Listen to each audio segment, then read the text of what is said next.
Welcome to the Unit Economics Podcast. I'm Josh Stabinsky. And I'm Joe Hovde.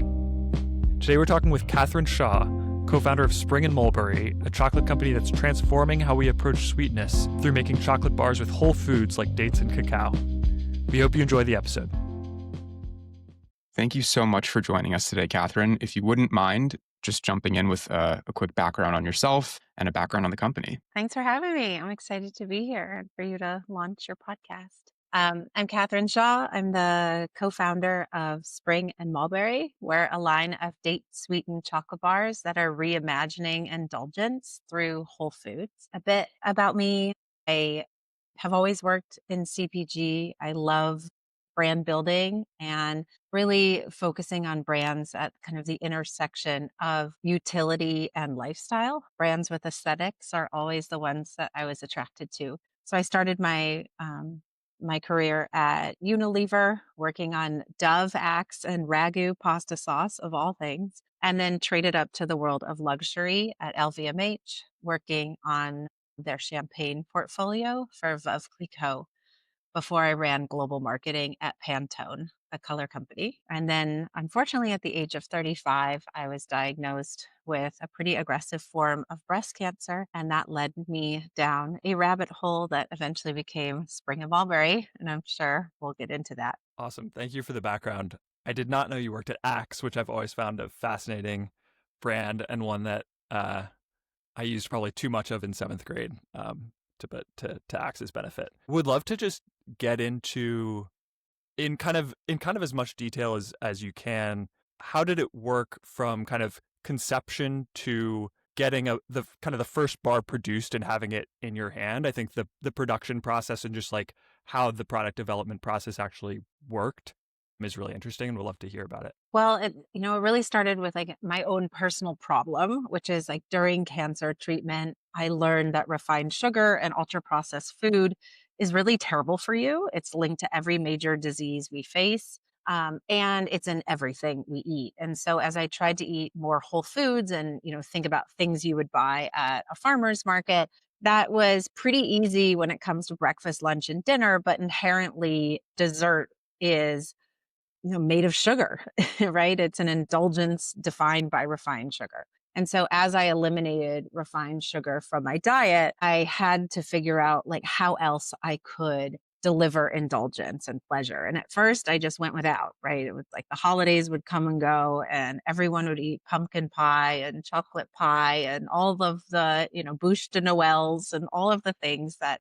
bring pleasure to the holidays. And I just sat out. And that felt really sad, especially during cancer treatment. And so I just started kind of trying to think about redefining indulgence without sugar and look towards whole foods and found that, cacao, dates, cinnamon, florals, spices, toasted nuts all deliver sweetness in more nuanced and sophisticated ways than the one hit of sugar.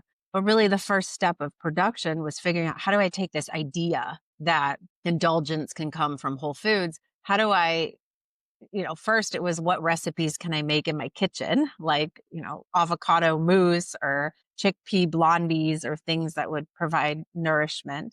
But then, as I kept experimenting in my kitchen for months and months and months, becoming kind of fascinated with whole food eating and nourishing desserts as a concept, in a white space in the market, the real first question was like, what do you commercialize? And we looked at all sorts of things. Along with my co-founder, Sarah, we looked into doing like date bites, like almost like a date truffle. We found that hard to commercialize because the shelf life is so short and they don't taste as good coming off a production line as they do when you make them fresh in your kitchen. We thought about doing a trail mix. I would still love to do a trail mix one day, but like reinvent trail mix with like really gourmet and beautiful ingredients. But I learned that like all trail mix tastes the same because only one or two production facilities in the country make trail mix. So that's why whether you're eating Trader Joe's or CVS or Whole Foods, they kind of all taste the same. It's because there's one producer making those things. So, long story short, commercializing a product is really trying to figure out like what product you want. And for us, that was hard because we were trying to redefine sweetness rather than thinking like there needs to be a better hummus on the market or a healthier cereal. I started with this larger concept. And then you have to go down the rabbit hole of like, can I actually make this in a commercial way, whether that's a commercial kitchen or with a contract manufacturer?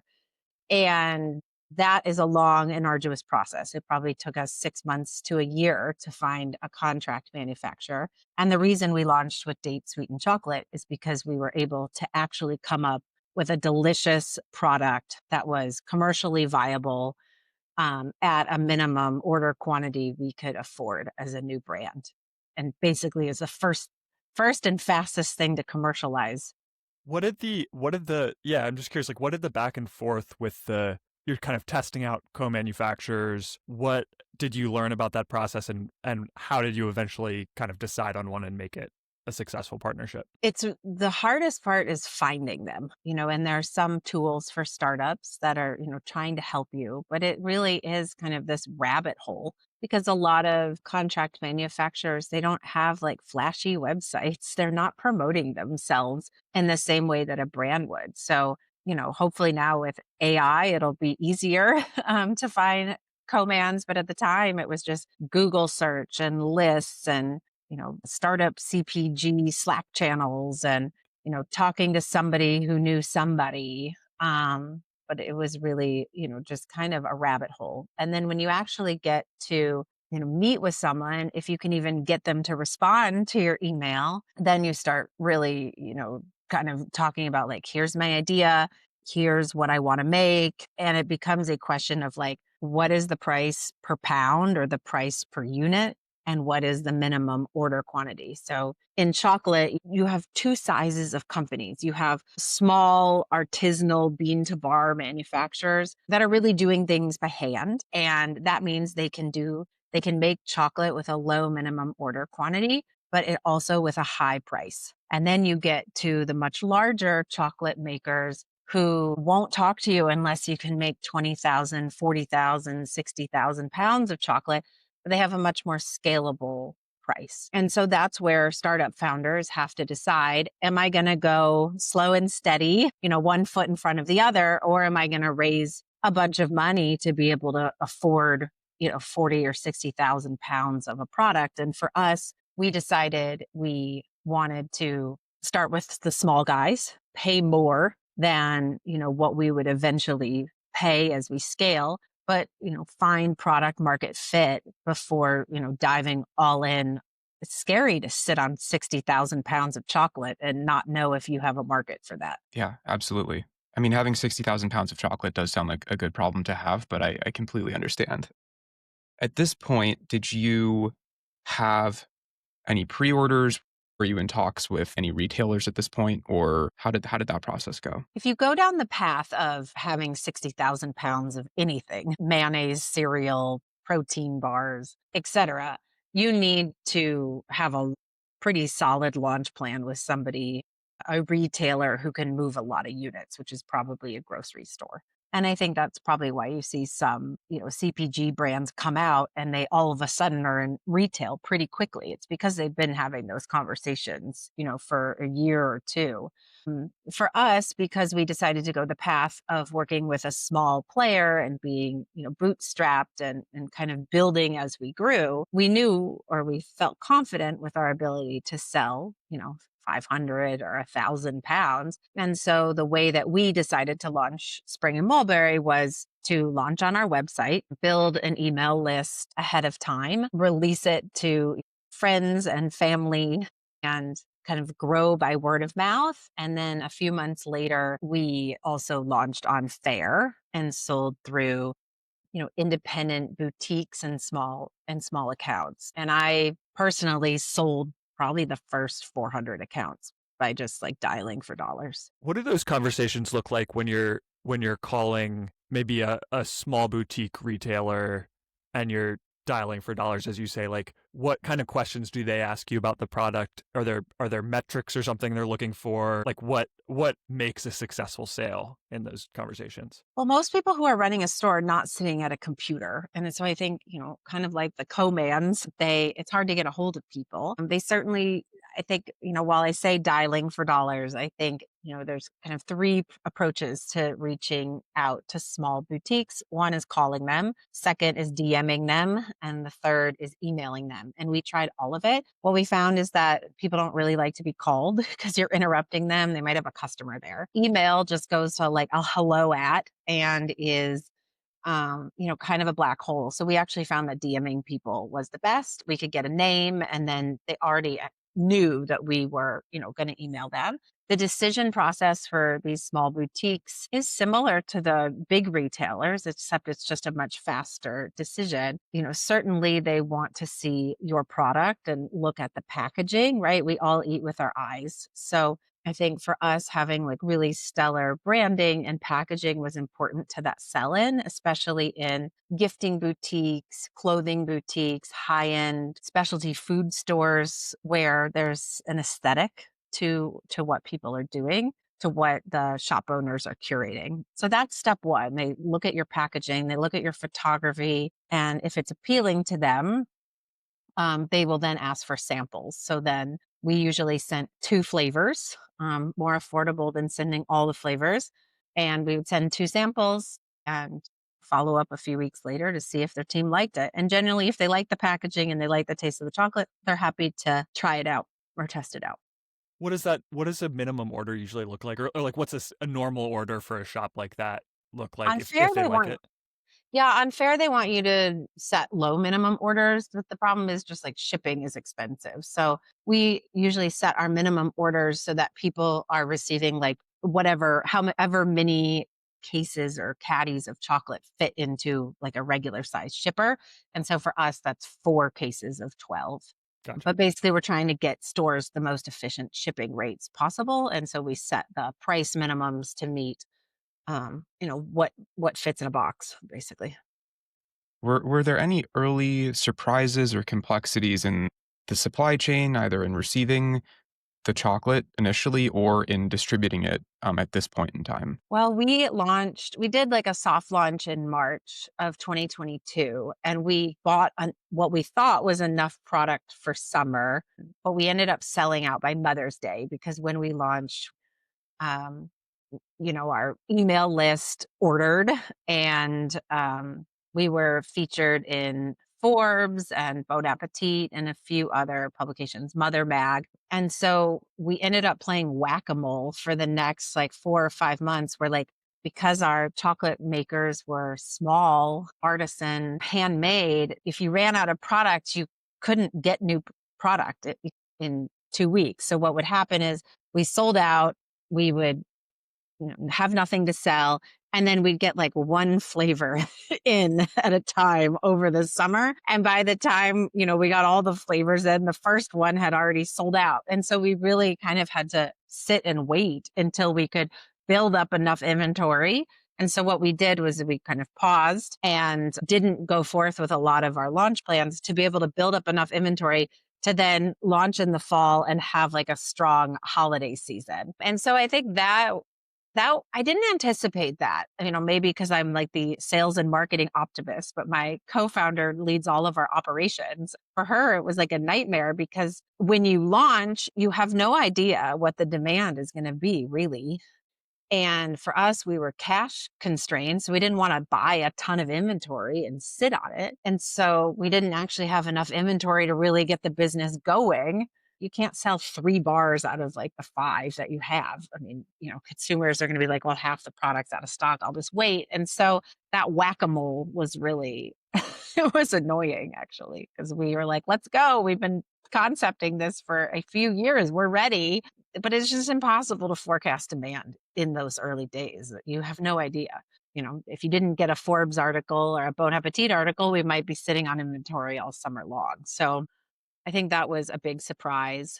Other fun surprises. I mean, there's always these stories in startups. We were in New York that fall we did kind of like a launch party in New York, and it was supposed to be like really fun and have pop-ups at different, friends businesses. We did something with Otherland Candles and at Pine and Polk, which is a cute speakeasy at the time, in Tribeca. And while we were there doing that, a hurricane was hitting our production facility.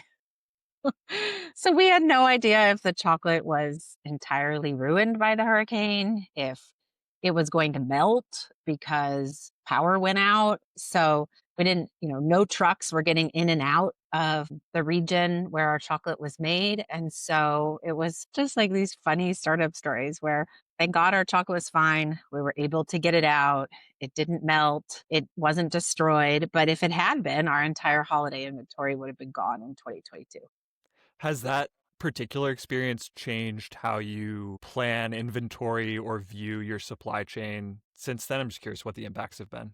Well, you certainly also change over time as you grow. So now, we're big enough and have the cash flow to be able to sit on chocolate. Within chocolate, you make chocolate. For us, we make it bean to bar. It's a custom formulation because it's sweetened with dates. We work directly with the farmers, or directly with the cooperatives to know where our cacao is sourced and that it's done ethically.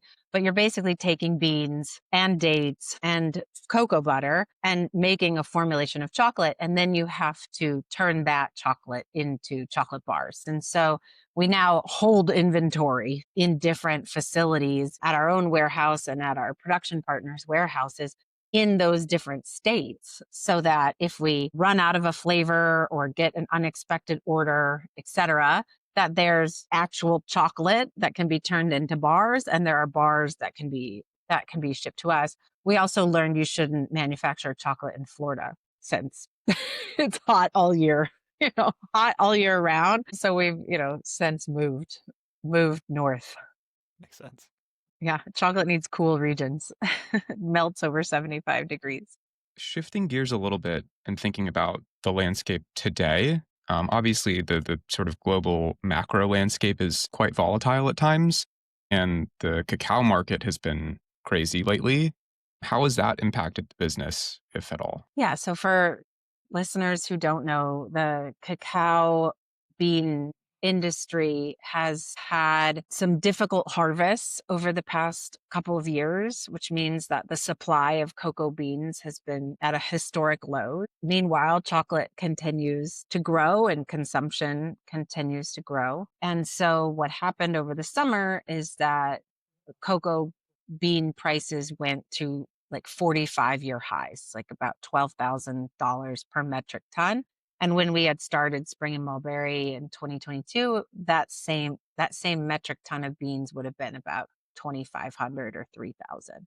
And so it's been interesting to navigate this as a small brand because to our benefit, it's affecting everyone from Hershey's to Mars to Tony's Chocolonely or any of the big guys you see on natural channel grocers or even conventional grocers. It's just affecting everyone equally. And we were already priced as a premium product because we're date sweetened and we use organic ingredients and direct trade ethically sourced cacao. So our chocolate bars are typically $6 or $7.99 to $9.99. And so when consumers went to a shelf and they saw, a competitive brand for $3.99 or $4.99 or $5.99, we were perceived as expensive. And so what we've seen is a lot of these chocolate companies have raised their prices. We've held ours stable. And so there's actually like a bit of a closing of the gap, which is to our benefit.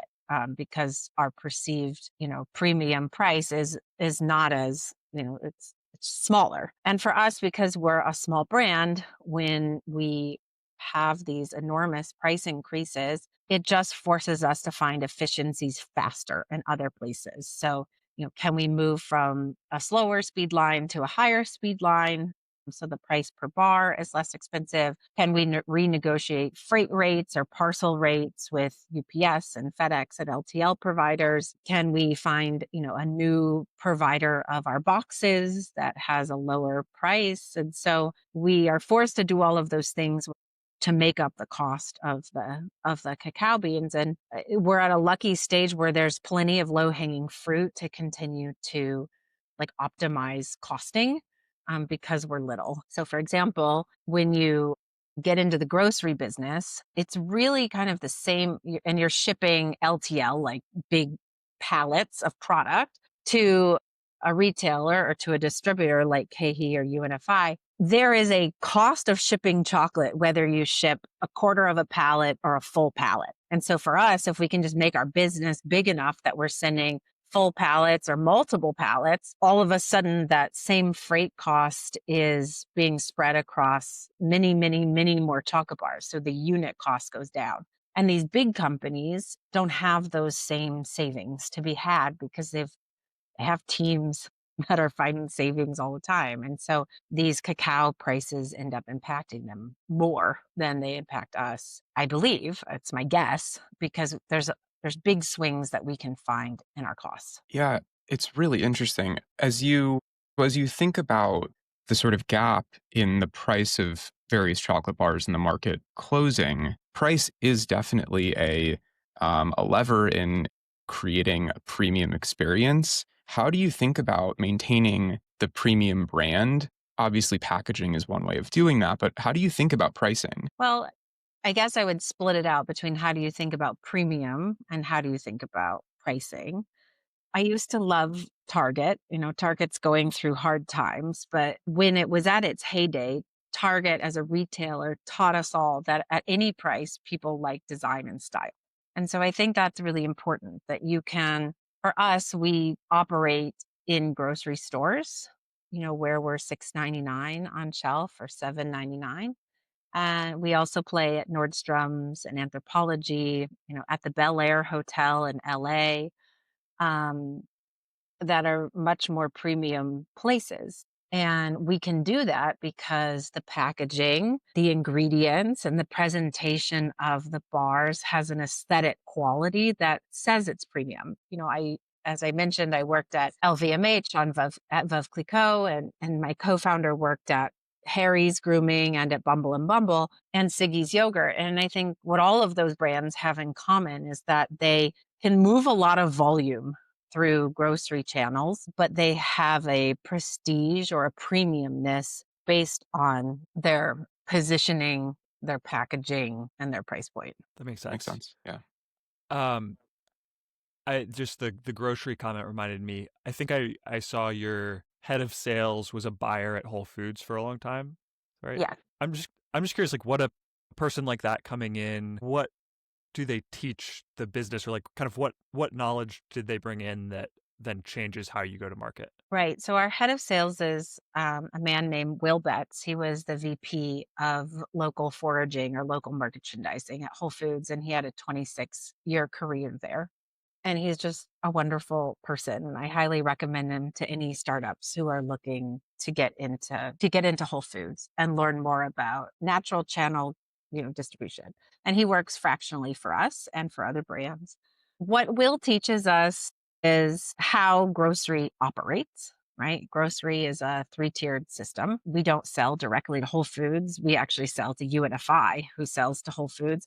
And there's a lot of complexity in that three-tiered system. There's a lot of hidden costs. There's a lot of surprise billbacks and deductions. There's a lot of challenges about making sure that there's inventory everywhere and that, stores are ordering and that the distributors have the product and are ordering in time and are forecasting properly for promotions. And so he helps us with all of those things and is kind of a keen eye in making sure that the business operates as smoothly as possible and we're not leaving money on the table. So that's the technical side of sales in grocery. But so much of grocery is about relationships. And when you come from working at Whole Foods for 26 years, because Whole Foods has been like the golden child for, many years, especially before Amazon purchased it, where it was, seen as like the North Star of natural channel grocery.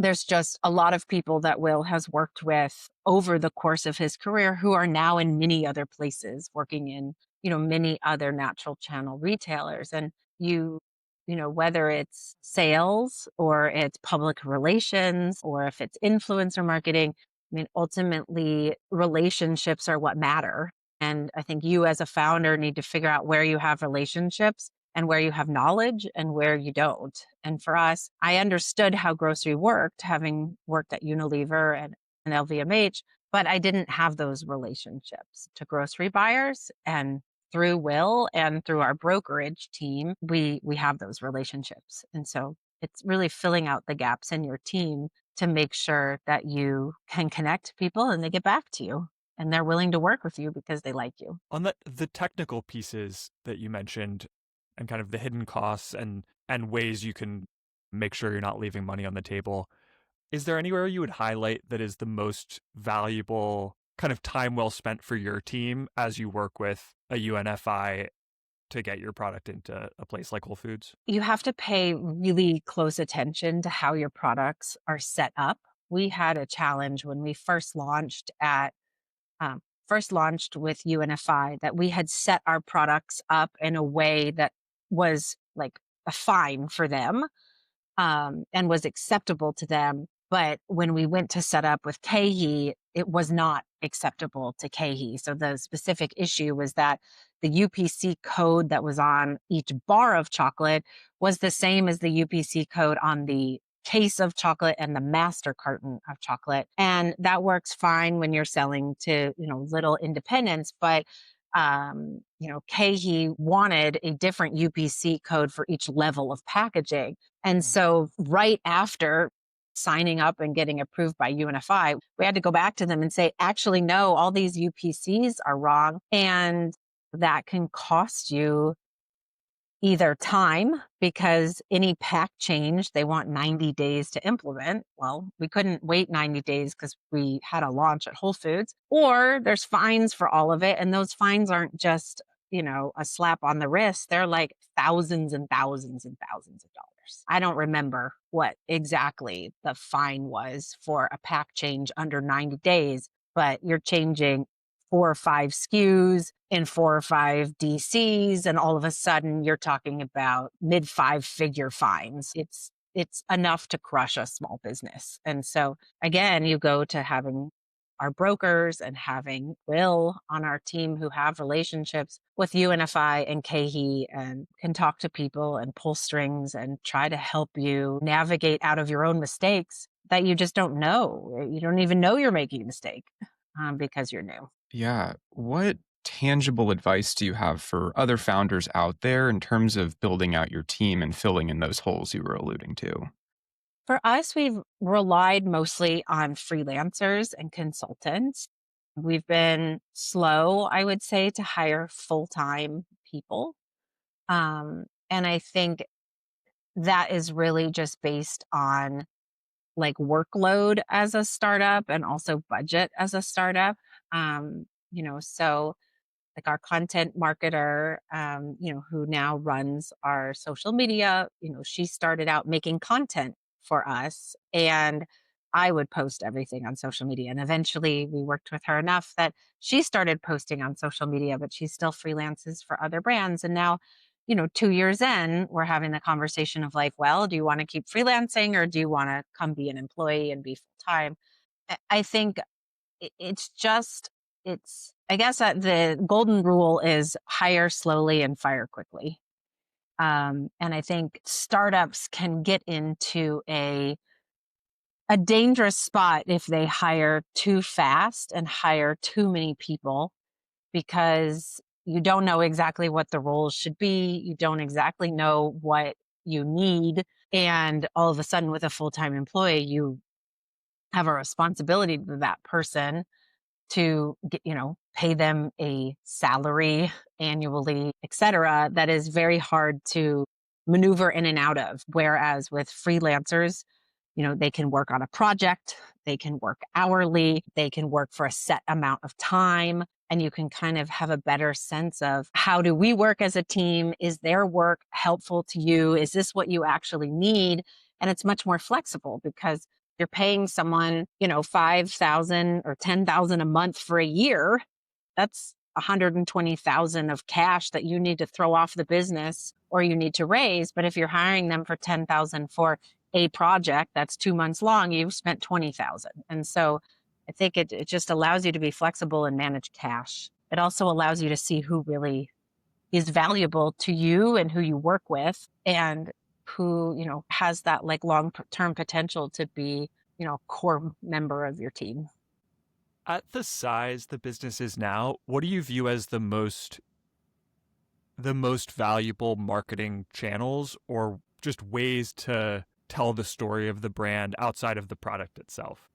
I think we're still figuring that out. We've tried a lot of different things and our approach keeps changing. We have built the business as an omni-channel business. So our business is conducted in direct to consumer through our website, through Amazon, through grocery, natural channel grocery like Whole Foods and Erewhon, and then through what we call specialty, which is everything from hotels to Total Wine to airports. And so I would say each of those channels in and of itself is its own marketing vehicle, right? Being on shelf at Whole Foods not only drives volume for us and drives sales, but just by being there, people know it and discover it. Even more true is to be in places that are more kind of premium lifestyle outlets, whether it's, discovering us at an airport or at a coffee shop or in room at a luxury hotel. Those are not as big of volume plays as natural channel grocery where people are doing their weekly shopping,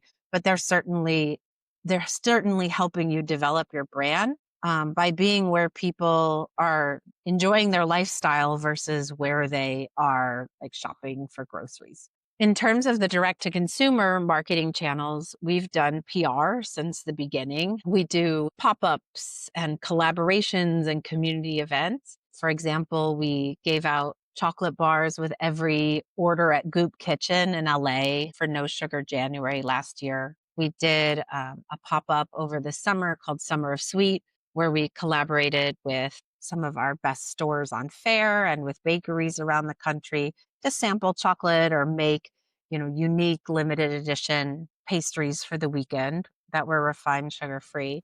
But all of those things are a bit more kind of fun and round out the marketing plan. I think certainly for most brands, having Meta and Google advertising is a big way to scale. It's just making sure you're not doing so much of it that you're reliant on that and that you're losing money on it because it's expensive. So I'd say, for us and for a lot of successful startups, I think it's like a mix of things. You do some collaborations with other brands, you do some events, you do some meta, you do some PR, you do influencer gifting, and it's kind of a mix of things. Is there anything you think people get wrong about PR? It seems like you've had success there and it feels kind of like an opaque thing, at least from the outside, like how you get good stories in good outlets. So I'm just curious what you've learned about that. I feel very comfortable with PR since it was like the main channel that we used at Veuve Clicquot and also for my co-founder Sarah, like a main channel for their brands. I think it can be tricky because it can be feast or famine. And certainly the industry is changing a lot. I mean, even if you look at the political landscape, politicians who use the old methods of promoting themselves, like going on TV, is not working, right? It's going on podcasts. And so I think you also have to kind of move with the times in terms of like thinking about PR in a larger sense. It's not just, while it's really important to get in, we love every time Vogue covers us or Bon Appetit or Forbes. It's also being on podcasts like yours. It's, um, you know, being present on LinkedIn or social media, Instagram, it's influencer gifting. All of these things are forms of PR. It is interesting to see, like with AI and people not Google searching as much, the more backlinks you have to your brand and your website, the more people have talked about you, the more credible sources are mentioning you, the more kind of your name comes up when people are searching for things like yours, like healthy or sweets or date sweetened chocolate or whatever it is. Yeah, makes sense. I know we're running up on time, so we're going to ask one final question. What's next? Where do you see Spring and Mulberry in 1 to 5 years? Really, the mission behind Spring and Mulberry is to explore a world of sweet beyond sugar and to transform how Americans think about sugar in their diets and kind of reimagine how they think about sweetness. And so for us, that means being a brand that is pretty accessible, both in terms of price point and in terms of distribution. So we see the brand nationally available, at least in natural channel, if not beyond it, in select conventional retailers or Costco or Target. And because the brand was really thought of in this idea of like reimagining sweetness, we don't want to stop with date sweetened chocolate. We'd like to, build categories beyond that. And so that's really what's on our, 3 to 5 year plan is uh, domination and category expansion. Love it. Thank you so much for your time. Thank you. Thanks for having me. Kathryn, if you want to tell listeners where they can find Spring and Mulberry chocolate, please feel free to do so. Please find us at springandmulberry.com and also at select retailers around the country. We hope you enjoyed the episode. Make sure to follow or subscribe wherever you listen to podcasts so you can stay up to date with our latest episodes. Thanks for listening.